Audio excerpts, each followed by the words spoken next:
இளஞ்சிவப்பு வண்ண பஞ்சு மிட்டாய்களை ருசித்து ருசித்து சாப்பிட்ட நமது பால்யகாலம் காணாமல் போனதை பற்றிய ஒரு கவிதை இது. தலைப்பு: இளஞ்சிவப்பு மேகங்கள்.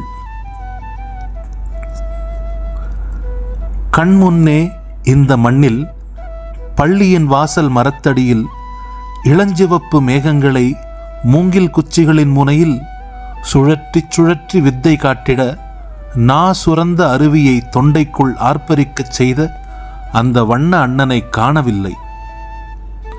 வீட்டுக்கு போகையில் அம்மாவின் விரலை காட்டிலும் மூங்கில் குச்சியை இறுகப் பற்றி இளஞ்சிவப்பு மேகம் ருசித்த பசுமையான பள்ளிக்காலங்கள் நம் எச்சிலோடே கரைந்து போயின. மகனுடன் மோட்டார் சைக்கிளில் அது அப்பா படித்த ஸ்கூல் என்று கண்ணிறைந்து கடக்கையில் என்றோ அண்ணன் நின்ற பெருமரம் என்று அனாதையாய் நின்று கொண்டிருந்தது.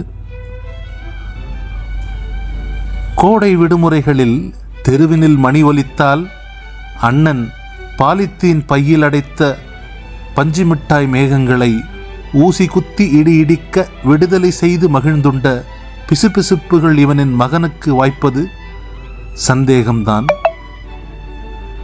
சென்னை தீவுத்திடல், ஆடி மாத அம்மன் கோயில்கள், பரிச்சயமில்லாத ஊர்களின் கோயில் திருவிழாக்கள் என எது கடந்தும் காண கிடைக்கவில்லை 2 தசாப்தங்களில் மெம்மெதுவாய் மழை போலவே தொலைந்து போன இளஞ்சிவப்பு பஞ்சு வண்ண மேக அண்ணன்களை. பால்யகால காலைகளில் அப்பாவின் கைக்கடிகாரத்துக்கு ஈடு கொடுத்து மாலைகளில் மணிக்கட்டில் வென்ற அந்த பஞ்சு மிட்டாய்கள் இக்காலத்தில் அன்ஹைஜீனிக் ஆகிவிட்டது. எனக்கன்று அப்பாவின் கைக்கடிகாரம், மகனுக்கு என்னுடைய செல்போன். தண்டச் செலவென்று ஃபாஸ்ட்ராக்கை கழட்டிவிட்டு எனது பள்ளியின் வாசல் மரத்தடியில் மௌனமாய் வெறுத்து பார்க்கையில் ஒரு காட்சி விரிகிறது. தயா எனும் சிறுவன் நண்பர்களுடன் நிக்கல் குந்தல் ஆடிக்கொண்டிருக்கிறான். கார்மேகங்கள் கரைய மழை பெய்யத் தொடங்குகிறது.